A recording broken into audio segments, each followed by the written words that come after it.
KFI come back ಆಗುತ್ತಾ? ಹಿಂಗೆ. First point writing. So writers ಕಮ್ಮಿ ಇದ್ದಾರೆ ಅಂತ ಆಗಲೇ ಹೇಳ್ದಂಗೆ, ನಮ್ಮ ಕಡೆ ಒಳ್ಳೆ ಕ್ವಾಲಿಟಿ ರೈಟರ್ಸ್ ಬಂದು ಒಂದು ಒಳ್ಳೆ ಅನ್ಪ್ರೆಡಿಕ್ಟಬಲ್ ಆಗಿರೋ ಥರ ಕತೆ ಇರಬೇಕು. ಆಮೇಲೆ ರೈಟರ್ಸ್ಗೆ ಜಾಸ್ತಿ ಪ್ರಾಫಿಟ್ಸ್ ಕೊಡಬೇಕು ಫಿಲಮಲ್ಲಿ. ಆಮೇಲೆ ರೆಕಗ್ನಿಷನ್ ಕೊಡಬೇಕು. ಸೊ ಇದೆಲ್ಲ ಆದರೆ ತಾನಾಗ್ತಾನೆ ಒಳ್ಳೆ ರೈಟರ್ಸ್ ಹುಟ್ಟು ಬರ್ತಾರೆ. Next point reduce quantity, increase quality.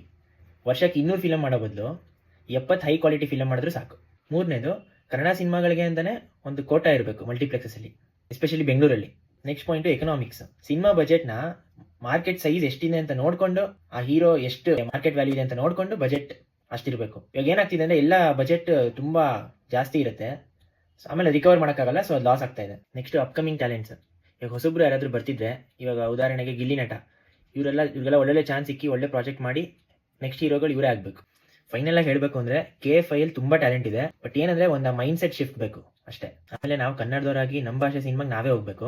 ನಾವು ನಮ್ಮ ಭಾಷೆನ ಬೆಳೆಸದೆ ಬೇರೆಯವ್ರು ನಮ್ಮ ಭಾಷೆ ಬಂದು ಬೆಳೆಸಲಿ ಅಂತ ಎಕ್ಸ್ಪೆಕ್ಟ್ ಮಾಡಬಾರ್ದು.